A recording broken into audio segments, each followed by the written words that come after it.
Mic is hot. Good evening, if you're already on. We're going to give people a few minutes to say hello. My husband's just grabbing his iPad, and I'm the filler for the evening because he's still working, and I get to stay home.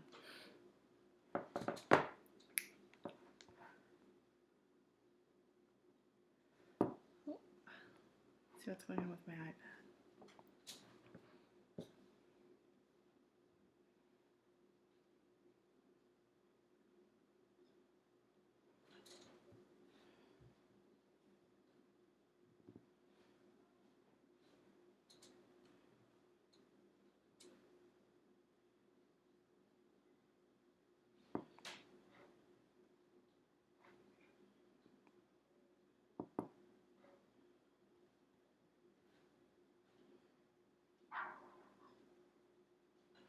So today was a nicer day here in Markham. I don't know how anybody else's day was, but we got to play outside, which was nice. It also, hey Carrie, shout out to Carrie for being the first one to say happy Thursday evening.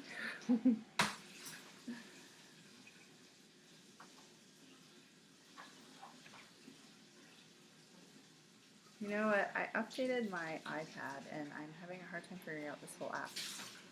Sometimes it changes the swipes and stuff, so.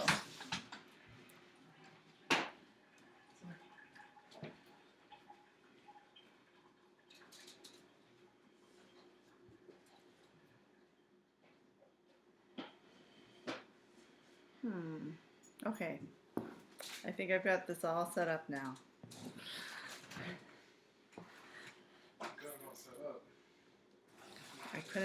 I couldn't see comments. So now I can see comments. I had to switch around. If you're on, say hi, because I'm waiting for Matt. We're waiting for people to jump on. So yeah, we went out to play outside, but we also went to Loblaws. And, well, we being me and my sister-in-law, Tabitha, was there also at the same time. Social distancing. Loblaws. And it's so quiet out. Like there's so few people at the stores. It's weird. I don't really get out that much. So it was, it's weird. Like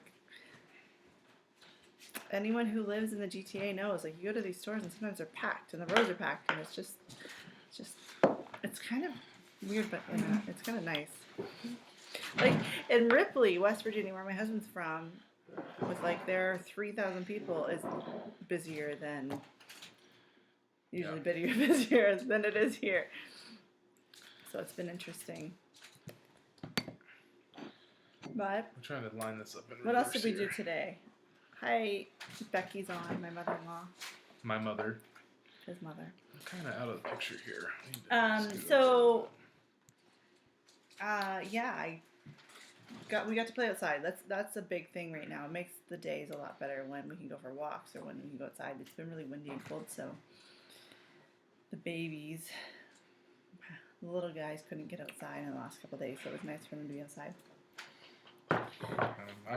I worked like 10 and a half hours today, so I'm kind of running around trying to get caught up here, so bear with me.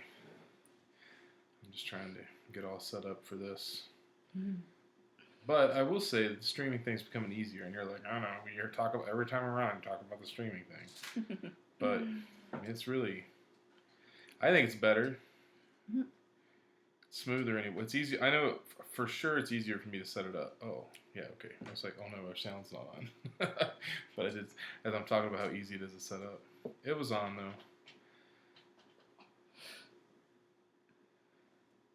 There we go. So if you had some extra activity the last couple of days that you're doing at home, how are you keeping your sanity? Extra time? How are you keeping your sanity? Someone's got to let us know. So Caleb is making bread, and he's still making bread, and it's like Yeah, that's good. He's making sourdough. He got mason jars and he started to weigh his. I don't even know because he's just taking it over. He's weighing stuff every day to make sure it's like. He didn't take it over. He started it. The first couple of days we did yeast bread. Oh, that's true. And then he said, "I want to try sourdough," and he was really patient. Like he got mason jars and he was weighing stuff and measuring stuff, and like it was every day looking at it, and then now we have sourdough every day, and it's really good, really good. And Kiki and Eunice have started back with piano lessons. We did have a piano teacher. Well, I saw it today.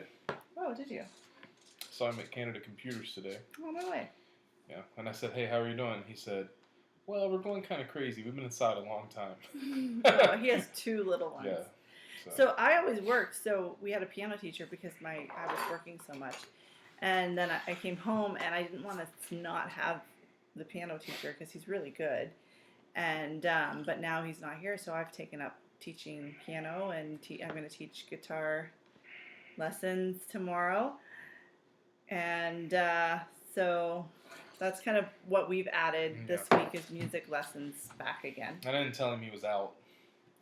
When I saw the music teacher, I was like, "Hey, you're out. She's teaching again." I told him you were teaching again, but I didn't say, "Sorry, pal, your services are no longer needed here." Ben, if you're watching, I'm sorry you had to find out this way. Just kidding. Once quarantine's can't come over right once the now, quarantine's over, we're going to be tired of the kids. Well, we're already tired of them, but... No. Just kidding. Actually, to be really honest, we really have had, it's not been that hard. I mean, like, the quarantine really, I don't know, everybody's like, "Oh, it's terrible." I don't know. I feel like it's been pretty good. So, I don't know. I think there are a lot of people that are enjoying it. One of my friends texted me and said, "Man," he said, "I'm working from home." He said, I said, "I'm working from home, and it's really cool to be able to," because he's got 2 young kids too. And he said, "It's really cool to be able to just see some of these moments during the day." And I thought, I mean, for all the complaining and like maybe some of the headache that goes with it, like some of this there is good that's going to come from it. So. Oh, people are commenting on the Eastside. Yeah, that's what I'm trying to. Hi, Vanessa. Sorry I missed that. Hello, Richard. Hello, Tabitha. She's really all about her own watch party. Carrie, I meant yeast. Using active yeast. So Yeast bread is what we eat at Eastside Baptist Church. That's what we call our communion bread. Just kidding. So sourdough doesn't take yeast at all. Well, the yeast is in the.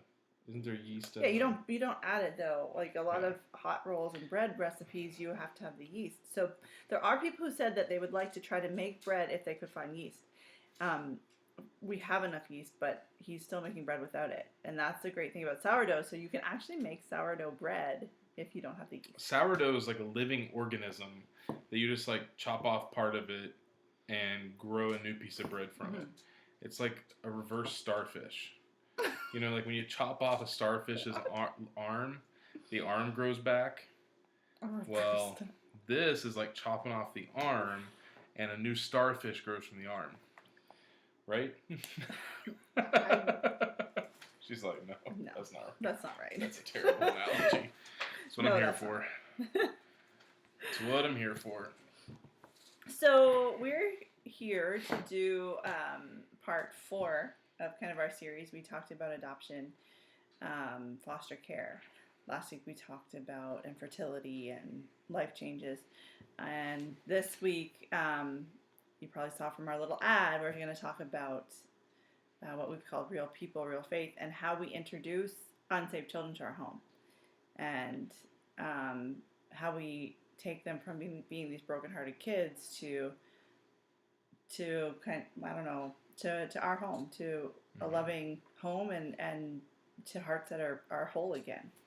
I think that when we talk about real people, real faith, though, and you know, this whole Thursday evening Bible study, fireside chat deal or whatever has been sort of a work in progress. I mean, we had a vision for it, but you know, I'm not really sure we understood where it was going to go exactly, and like maybe how it was going to be received. I think it's been received pretty well, but I think this week, and I think we're going to get one more week out of it. I was, doing some studying for this week, and I think there's one more topic we can cover, and we'll throw an actual title on that in the next couple of days and put it out there.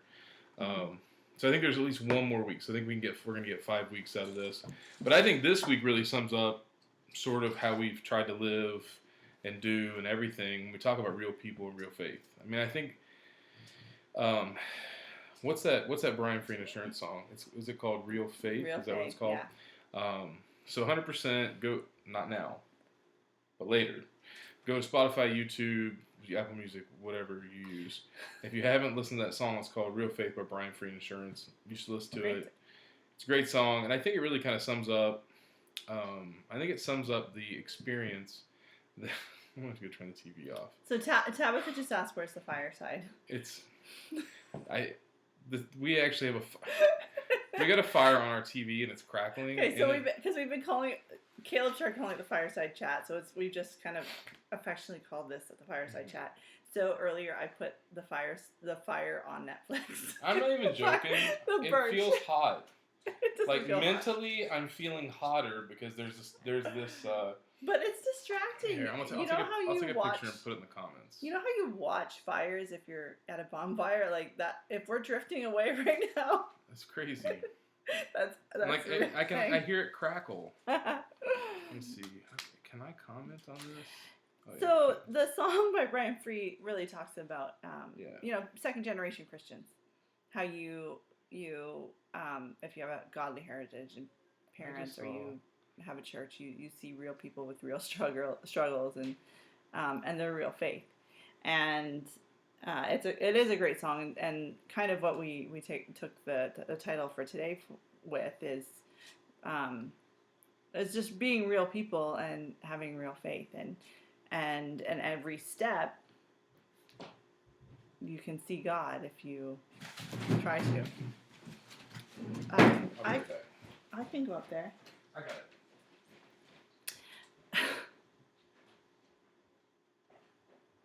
So the kids are watching Billy. Yes, we have a fireplace. The kids are watching Billy and we just heard a bump. So he's more concerned than I am because I hear the crying. I don't hear crying right now. And he's not home all the time with them. I'm sure they're fine. But yeah, so real people, real faith. One of the criticisms we've had is, or not criticism, but I think more concern that we've run into in this whole journey of bringing in foster kids and people is there's this fear of, they're unsaved kids. You don't know where they came from. You don't know what they've been through. You don't know. Not from Christian homes. Yeah, and they're not from Christian homes. And then once we had kids that we adopted and bringing more, it's like, well, these kids are. I think like Dita came first, and we knew she was being adopted, and people were like, well, she may not get the Christian foundation you want if you're still bringing other kids in, and you have to worry about the effects of all these kids, and yeah, there's some truth to that, but we just want to talk about how real faith and being real people helps with all of that, and how our hope is that these kids get genuinely feel part of the family when they come, but also get a glimpse of real faith. Mm-hmm. And I think so. What I was going to say before I thought Billy hit the floor upstairs, really it was just them fooling around. But I think that when we talk about real faith and authentic Christianity, and so these things go hand in hand.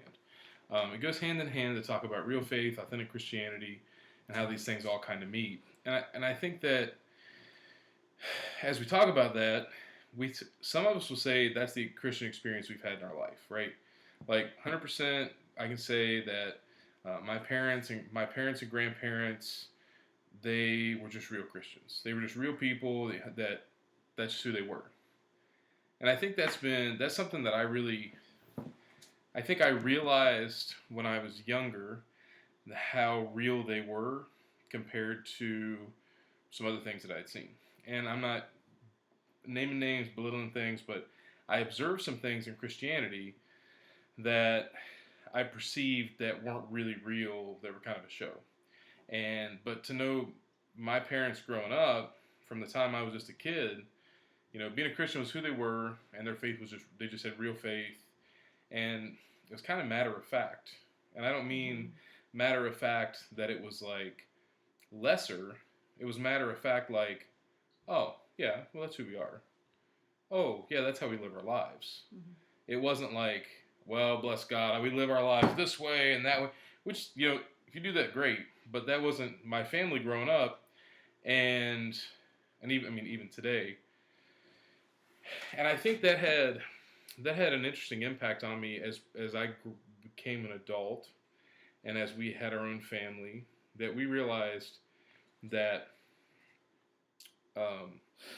faith is, and I've preached this for years now. Your faith and your Christianity is just part of who you are. It's not Christianity is who you are, not something you do. Being a Christian is who you are, and not something you do. And so I think that's sort of what we've adapted, is that being a Christian is part of who we are, part of our family, part of our house, and really just how we try to live our lives. Now, once again, not perfect. Like we're not saying we're perfect, but I think our real faith is really important. Mm-hmm. So I'm going to read one verse to you in the New Testament. We'll read a short passage from the Old, and we'll tie those together. Matthew 5:16 says, "Let your light so shine before men that they may see your good works and glorify your Father, which is in heaven." And let your light so shine before men. Why? To glorify yourself? No, that people may see, that these men might see your good works and glorify your Father which is in heaven. So we let our light shine before men to glorify our Father which is in heaven. Mm-hmm. That's why we live a Christian life, to glorify God. Mm-hmm. And it's not to glorify ourselves. It's not to glorify ourselves so other people will say, wow, they're good, or they're Christians, or whatever. It's we let our light shine before men that people might see our good works, so that our Father in heaven might be glorified. And I think, I don't know, it's probably easier said than done. I mean, or maybe it's even hard to quantify, but really I think, like, from the beginning, from the very first moment we had somebody live with us, or we were in ministry or whatever, that was kind of what we strove to be. Yeah, I think one of our goals was that people would see real Christians, and that was before having kids in our house. It was like, let's be an example and be authentic, real Christians, and that people will say, like, there's something different, or they're just not letting people down and caring about people the way that we felt the Lord wanted us to care about people, but also focusing on, in our own Christian lives, focusing on having real faith and having strong conviction, and also having the fruit of the Spirit, which is, evidence of your salvation, and evidence that you're living like a Christian is if you're, kind and tenderhearted and loving and patient and gentle and meek and all those things, right? So there's kind of a whole life pattern that goes with it. Is if you're wanting to show, well, there's some real Christians, that it's honesty, it's being fair, it's considering other people on a daily basis, and that just part of trying to show our light is how are we going to be those people all the time. And once you have kids in your home, people know this when they have their own children too, that you don't want those kids to see anything but the good, because you want them to learn the good, you want them to see the good. And even more so when you have kids that aren't your own come live with you, because every little thing that they don't like is magnified 100%. Where your own kids are going to be a little more forgiving, kids that are not from your home, they're not going to be that forgiving. Yeah. They're not going to be forgiving at all. Like, things that you would excuse your own mother for, they're not going to excuse me for. Mm-hmm. So being vigilant about that was really important. And I think we saw, I think that's something we learned early on, but it really does extend beyond our own home. I mean, that extends to the workplace, it extends to church, mm-hmm. It extends to church. I mean, I think a lot of times we're like, oh, we went to church so we don't have to worry about any of this stuff, but it does extend to church, our mm-hmm. church family. and it extends to your neighbors. It extends like to all these places.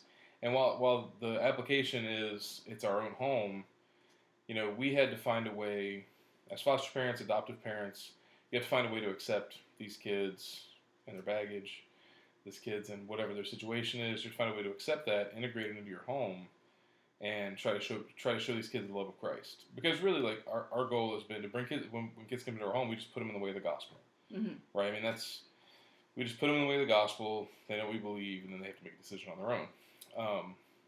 And so we talk about being in our own home, but we can apply that to our circle of influence too. Every part of our circle of influence is exactly the same. We accept people into our circle of influence in the same manner, despite their baggage, despite their problems, despite whether we disagree or agree with them, whatever it is. We're called to love them. I don't want to get ahead of myself and get into next week, but that's what you get when you're studying two things at once. But let your light so shine before men, they may see your good works and glorify your Father which is in heaven. And then I'm going to read another passage to you that deals specifically with the nation of Israel, but also, we can apply it to our homes as well. Joshua 24, the Bible says, "Now therefore fear the Lord and serve him in sincerity and in truth. And put away the gods which your fathers served on the other side of the flood and in Egypt, and serve ye the Lord. And if it seem evil unto you to serve the Lord, choose you this day whom you will serve, whether the gods which your fathers served that were on the other side of the flood, or the gods of the Amorites in whose lands ye dwell. But as for me and my house, we will serve the Lord." And I think I don't know if we actually have it in our house right now, but we have had in the past that, as for me and my house, we'll serve the Lord. And, I think that we can look at the context here and say, well, what's going on? And this is, the end of the book of Joshua, and he's before the people. And prior to this, he's, talking about, he's talking to them, delivering a message from God, and he's explaining to them, all these things that God has done. And, we know that if there's anything we know about the children of Israel is that they constantly were going back and serving other, they were trying to serve other gods, trying to, replace God on earth, whatever it was. And so Josh was giving them sort of a final charge here at the end of the book of Joshua. And I think there are a few things we can talk about from it. I think the theme of real people and real faith, or the crux of the issue, or the thing we do, is right in the middle of the verse, and it's mentioned 3 times. And the main theme of this verse, this passage of Joshua himself, was serve ye the Lord. It was serve ye the Lord. You say, well, why are you concerned with integrating Christianity into your life? Why are you concerned about being matter of fact? Why are you concerned with putting these kids in the way of the gospel? Why are you concerned about all these things? Well, because we want to serve the Lord. We want to serve the Lord. I mean, that was Joshua's desire. We won't look at his life, but you look at his life. Joshua's desire throughout his whole life was to serve the Lord. And here he's encouraging people. He's saying, hey, we want you to serve the Lord too. And I think that when as I look back on how these Thursday evening things have progressed, our goal, our desire, is that you would be encouraged to serve the Lord. You say, well, I may never adopt, I may never foster, I may never this, I may never that. That's what we've talked about, but that's not what we've talked about. Because ultimately, our goal is that you might find something out of these 5 or 6 weeks, or the weeks to come, or whatever, that might encourage you to serve the Lord. And that's always just been our goal. Matter of fact, who we are, what we're going to do to serve the Lord. Yeah, it's what can God do through you? And that's going to look different for everyone, but it's about your heart being where God wants it to be, so that you see what doors are open and what God has for you. And so, one of the things that was really important with our kids was that they didn't have time to worry about their past. They didn't have time to worry about what was going on, because, for some of them, especially like for Eunice, for instance, she came and didn't know what was going on. She was so little. She was 6.5. And she had already been in 5 foster homes and back and forth with her mom. She didn't know what was going on. And that knowing went on for a long time.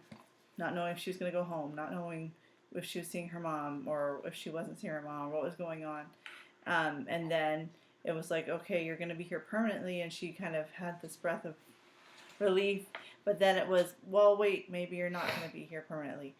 So there's so much that they go through, a roller coaster of maybe they're going to have to move, or maybe you're not going to have to move, or maybe you're going to stay, or maybe you're going to be adopted. And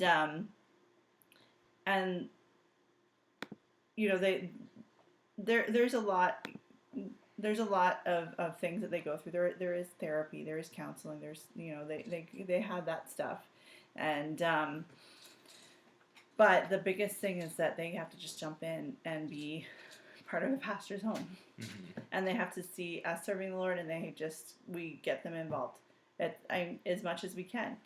It's, help me prepare muffins, or help me prepare dessert for Sunday, or help me, bring stuff to the church, or clean up the church, or whatever. They're just jumping into serving the Lord. And one of the things that we do is we go to a retirement home, and we do a service there, a couple of them. And the kids right away, when they're with us, they go there, and it's passing out hymn books to these residents and saying hello. And we teach them to say hello and say goodbye and shake hands and all this stuff, so that they're starting to focus on other people right away. Yeah. And serving the Lord gives people the vehicle to focus on not just their storm, but everybody else's at the same time. And I think the nursing home is really a great picture of, honestly, that's probably one of the best ways for us to teach anybody to serve the Lord is in a nursing home, in a retirement home. And we're in two retirement homes a month, and we've been in more in the past, but just for whatever reason we're just in 2 a month now. And I think that it's sort of intimidating, right? Mm-hmm. It's sort of intimidating, but there's, I can think of, a couple of ladies, especially in one of the in all the homes we go to, I can think of a couple examples. And the moment you show them love, they reciprocate.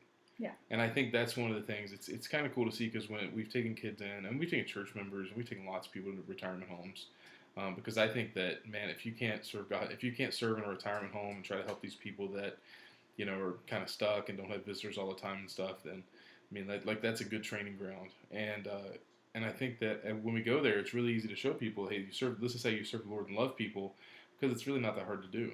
Now, the first time we went to, so before we even started the church in Markham, we used to go to this, we've been there for 9 years now, I think, at the Woodhaven. Mm-hmm. And we were in a hymn sing, and the first or second time, we were just at a hymn sing in the middle of the week, and this lady wheels in, and we're singing whatever, and she looks at me, she's playing, I'm leading the singing, she looks at me, she goes, you, and I was like, whoa, what's going on? That's the only lady that I think has ever been like me. And then there was one lady that I'm always too loud. Well, actually, no, what she does is she says, first she says, I can't hear you. She's like, I can't hear. And so then I raised my voice a little bit, and she's like, ah. So, but we could probably tell you some pretty funny retirement home stories. Joe Moore, if you're watching this, your fault. But I don't know if Brother Joe watched this or not. But we used to go when we were in college with Brother Joe Moore to retirement homes. Anyway, I'm gonna get off. I'm gonna chase the rabbit there. But that's an easy place to teach people to serve the Lord. And the kids learn right away to minister and to love and to help somebody and help. Yeah. Just help somebody. Care about somebody's basic need of they can't find the hymn we're gonna sing.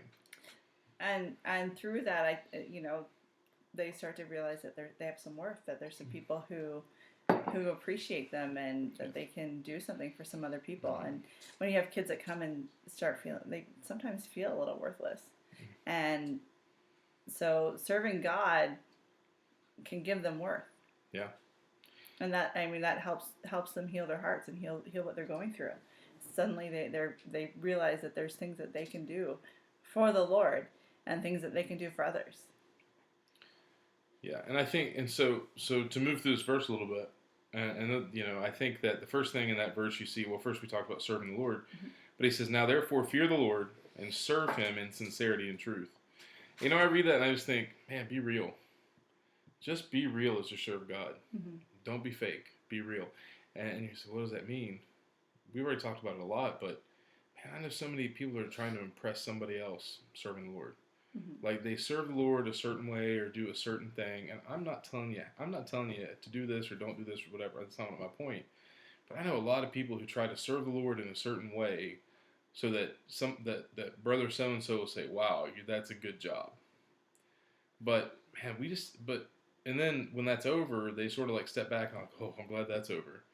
We serving the Lord should just be part of who we are. We live in a world that needs real, authentic, sincere Christians who just serve the Lord because that's just part of who they are. And serve God faithfully. Yeah, faithfully, no doubt. Faithfully is a big thing, whether there's quarantine or not. Yeah, whether there's quarantine or not.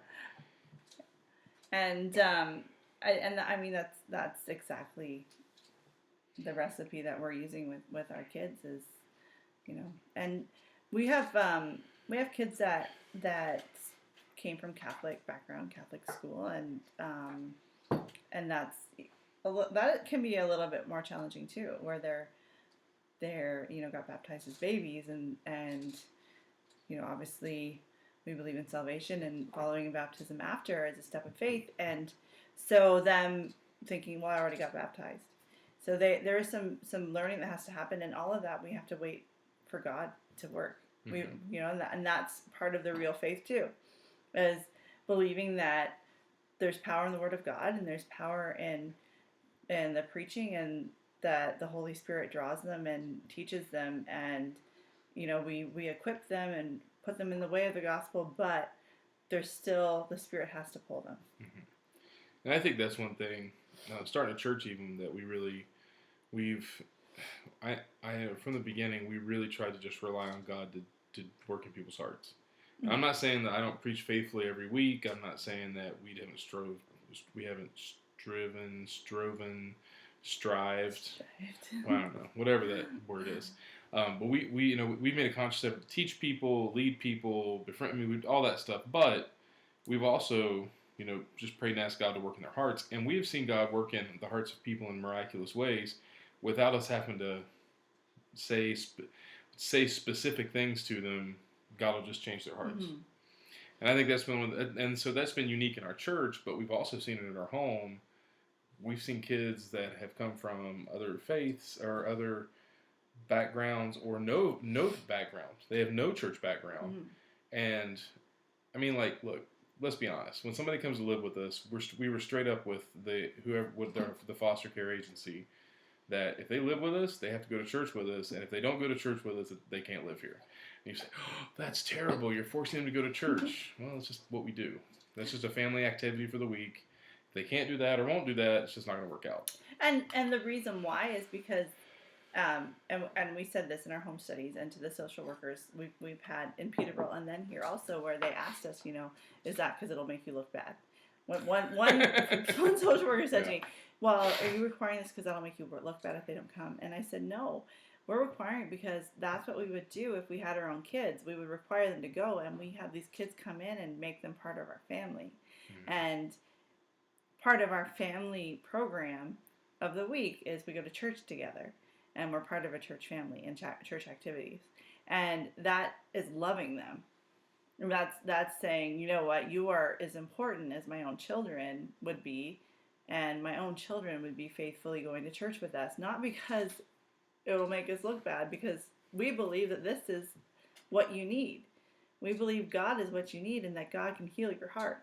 Mm-hmm. And we haven't had any children in 16, I counted 16 kids that we've had live with us in the last 18 years. And we've had none of them that gave us a hard time of going to church. It feels like not one. Feels like 160. Not 16. But not one of them said, no, I'm not going. Right. And so also the church thing too, so I don't know. Our church family is pretty unique. It's awesome. But I think that all of our kids, that when they've come to us, and we're long-term foster care people, right? Like, we're not short-term typically. So when kids come to us, they're usually with us for a year minimum about. But every time kids have come, and this is a real testament to our church family and all that when kids come into our home, instantly accepted and instantly loved at church. Mm-hmm. And I think that I would say that the majority of churches and church families, you would have a similar experience. I mean, I would say the majority, and I think that's also important because they're like, oh man, these people also care about me. But Mm-hmm. that kind of goes, and that's kind of like talking about showing the love of Christ as a church family. Um, don't want to get ahead of myself, but but but so anyway, so first the first thing we take from Joshua here is that just be real, and not you're not perfect. You're never going to be perfect. Our kids see our kids, your kids, everybody's kids. They know how imperfect their parents are. So just get over it. Forget about that. You're just not perfect. But be real. Make faith part of who you are, and be real about it. Number two, Joshua says, as he talks to him here, he says, and put away the gods which your fathers served on the other side of the flood and in Egypt, and serve you the Lord. And if it seem evil unto you to serve the Lord, choose you this day whom you will serve. Mm-hmm. Choose you this day whom you will serve. And I think so. We've had, I mean, really since we've known each other, even back to Bible college, we've had sort of unique ministries. We've had bus ministries. We've been in retirement homes, and I think a lot of times as we were in youth ministries, whether it was bus ministries in Kentucky when we were there, or the bus ministries here, youth group here, I think and then even on to bring kids into our home, we this is one of our messages to kids is you have to choose who you will serve. Mm-hmm. You have to choose who you will serve. First of all, right? I mean, you have to choose. Will you serve the Lord? Mm-hmm. And like we're not Jesuits or whatever. We're not converting people by sword. You know, we're saying you have to choose who you're going to serve, and we can present the gospel and Christ to them, but they have to choose who they will serve. And that's been kids in our home, that's been kids in our youth ministry, our bus ministry, and truthfully, all those people in your circle of influence. And I this is one of my big things. Circle of influence is really important because most people don't realize the influence they have and what their circle looks like. But your circle of influence also, you look at it and you say, well, you're telling people who you are, you're living your faith, and you're kind of saying to them, choose you this day who you will serve. Right, but at the same time, making it as easy as possible for them. Yeah. Because of that real faith. If they see us on a daily basis as people who love the Lord, then it's easy for them to say, there's a difference here than what I'm used to, or there's a difference here than other people that I know. And and that's not just, believing there's a God. There's showing the love of God and living as a Christian and living in a way that's working for them in our home by the grace of God. And doing everything we can to show them that the Lord can heal them, can help them, and can make their story, which seems so rough, into a victory story. And helping them see the difference. I just had to have a conversation yesterday with one of the kids about the difference between, she said, I still have a hard time trying to figure out why God let this stuff happen to me. And I had a conversation yesterday and said, we got to think of things not as what God let happen, but where God stepped in. And, taking the opportunity to have those conversations with kids is that, God steps in and is victorious. And when they see victories in their life and they see growth and they see healing, help them see how God's led them there, and help them to see how God can continue to lead them to there. And it's that real faith where we have social workers that say, you must get good kids, or you're so lucky.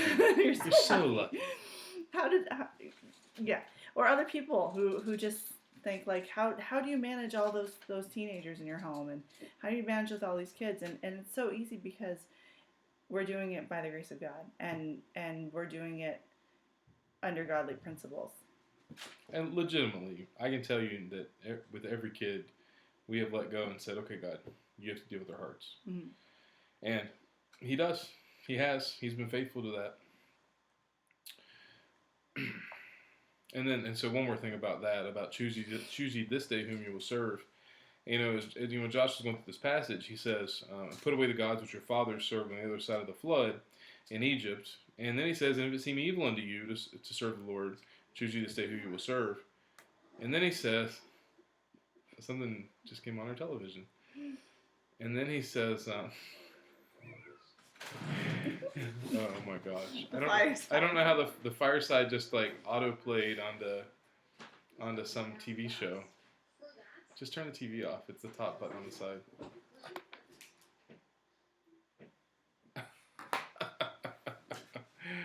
so so Josh was talking about the gods their fathers served, and here's the thing: like we have told kids for 20 years now, that are almost 20 years, what your parents did doesn't define you. Right? Doesn't what your parents believed, whether they were atheist or didn't believe this or part of this or that or whatever. We've told them for years that your story starts now, and really this is Joshua's message here is also, he says, hey, if it's evil, if it seems evil to you, if the gods your father served, he says, choose you this day who you will serve. You have to choose who you're going to serve. And that was Joshua's message there. This is your clean slate. And hey, somebody might be watching tonight. This is your chance. Forget what your parents thought. Forget what whoever said. Forget what your past is. Just choose this day who you will serve.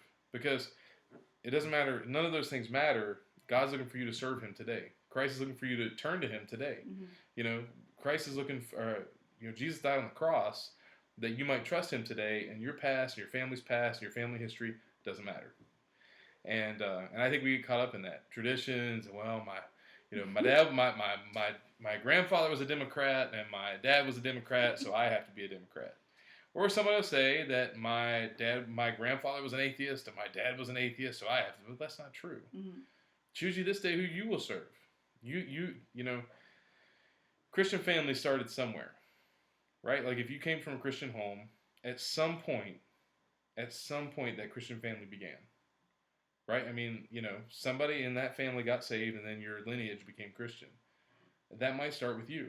It might start with you having the faith to step out and trust Christ and become and be a Christian and live for him. And it might set a course for your whole family heritage for the future. And I have legitimately had that conversation with dozens of kids at least. And you know what? Here's the cold hard truth. Some of them have chosen to serve God and are serving God today and might be watching this right now. And some of them have chosen not to. But it's been presented, it's been lived before them, and they had to make a choice for themselves. And their past didn't define the choice they made. Didn't have to define the choice they made. Yeah. But I think that none of them would say, like, those people are fake. Those people aren't real Christians. I think even the ones who aren't in church right now, none of them have turned away from God. Some are a couple of them are not in church. They're not bitter. It's not serving like we'd like them to be, but they're not gonna say those people were cruel or those people were not real Christians or anything like that. Show. And in fact, they might say they were a little too real. They were too real. Some people in our church are probably like, our pastor's a little too real with us. We wish he was faker. But I think that when you start to deal with children, you realize you can't put on much of a show. Anyone who's a Sunday school teacher or a children's church worker or a bus worker, you start to realize that, and you bring them into your home, and you're going to even realize even more. There's no show that you can do. If you want to be successful in your Christian life, then you have to serve and faithfully and in sincerity. But if you want to teach other people that, especially when they're that close to you, that they're with you every day in your home and in your space, then it's even that much more important to just be real and forget. That's where even some of the Christian traditions had to be thrown out the window. And when you take a kid that was one day in this terrible situation, not suddenly in your home, there are some things you have to just let slide, and you have to just realize what's important, and how to get around those things, and what's not important, and what's gonna be the best for those children and for the furtherance of the gospel in your home. And And that's when you start to really realize, when the Bible talks about Christian liberty and everything that you do needs to be to get you to Christ and to showing people Christ. Yeah, and one thing that I think we probably always knew, but we have definitely realized is that we don't want to enforce anything that doesn't really matter that would prevent them from knowing Christ. Mm-hmm. Right? Like we don't want them to just shut down on us over something trivial that doesn't matter, that they might get angry and bitter and say, well, we just won't listen ever. And anyway. So the message to these kids is always, you choose this day who you will serve, not your parents. Your past doesn't define you. And then number 3 from this passage, Joshua says, the very famous, as for me and my house, we will serve the Lord, which we all have or have had a plaque or something in our house that said that, if you're a Christian. And I just think that was a decision we made before we were married. We decided, as for me and my house, we'll serve the Lord. It's just kind of been what we did. Mm-hmm. I mean, I think it's just been, once again, we've tried to be real. We've tried to just make it part of who we are. And I think that's, I think calling your family in and saying, we're going to bust this television up and we're going to serve, taking a stand, and I'm not encouraging you to bust up your television. I've never done that.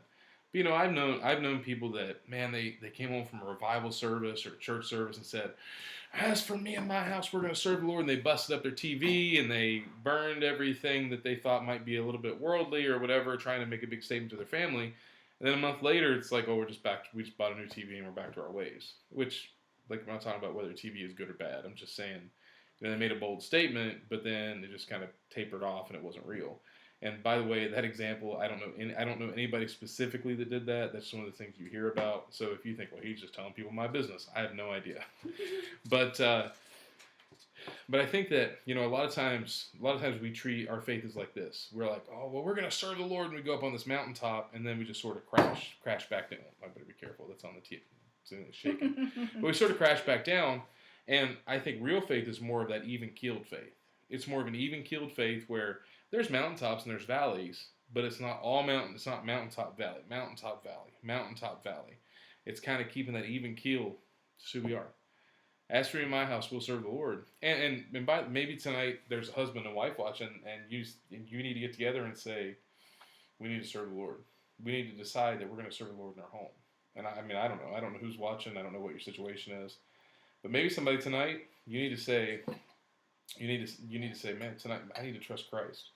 My Christian family begins tonight, because tonight's the night I'm going to confess my sin and trust Jesus Christ, my personal Savior. And those are good things, and I think that those are things that maybe somebody watching tonight, even, that you need to be affected that way.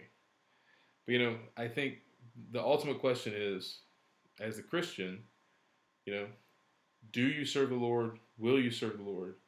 And as a Christian and a non-Christian tonight, choose you this day who you will serve. Will you serve God, or will you not? Because you choose, right? Like, you either do or you don't. It's really hard to have a middle ground. And I think that we have presented this to kids in our house and kids we've dealt with over the years. Choose you this day who you will serve. And we're always thankful when they choose to serve God. But I think that's a question we all have to answer for ourselves. And then, as for me and my house, we'll serve the Lord. And consistency is important, right? Being consistent is important as we serve the Lord, and we choose to do that.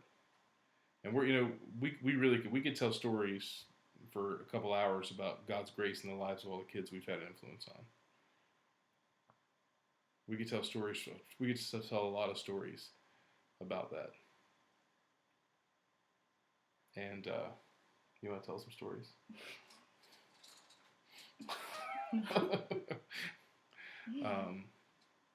I'll never forget the time that Dita had just been living with us a little while, and she came downstairs. She said, "Guess what happened to me?" She said, "Guess what happened to me?" I said, "What?" She said, "I kicked the devil out." And she got saved one night after we've been talking to her about it. Do you remember that? She hasn't kicked the devil out. Well, kind of. Like she let Jesus in. I don't know if she actually kicked the devil out or not. No, she kind of did. Sometimes she just lets him back in. Sorry, that's bad. Dita, if you're watching, we love you, but we weren't really kidding. Please stop letting the devil in. But in any event, anything else to add? No, I think that's it. All right. Well, as usual, if we can help you with anything or have questions, I saw somebody. We're not going to help you. We're all in quarantine. Yeah. Help yourself. Chat with us. We're really talky and chatty right now because we're all in self-isolation. But any questions, any comments, be sure to put them in the comment section. If not, we're gonna leave. We're pretty much coming up on an hour. We don't really want to. This is probably longer than we really want to go. There's 12 people watching. 11 comments. What is East bread? We already answered that one. Fireside. I'll throw a picture of our fireside in the broadcast up in the chat once it's done. I can't put a picture in the chat while it's going, but just to prove it was there. I had to turn the TV fire off because it was too hot in here. So I will say that when you go through some of the experiences we have with these kids and getting down to the level of kids and the situations that they're in and the state of their heart and their minds, that you really realize what matters. I mean, people say that all the time, that when tragedy comes, you realize what matters or whatever. But I think we have a constant reminder in our home with the kids and the situations and the stuff that they're going through or they've been through, of what really matters. And that helps us a lot to be real, authentic Christians. Is, you know, what really matters is loving the Lord and having faith, and that these kids grow up to be whole human beings. And we want that for all of our children, and as you do too. And if you're living constantly every day and in sight of, I want my children to grow up to be these whole successful human beings that love the Lord, and you live every day to do that, then it changes how you live.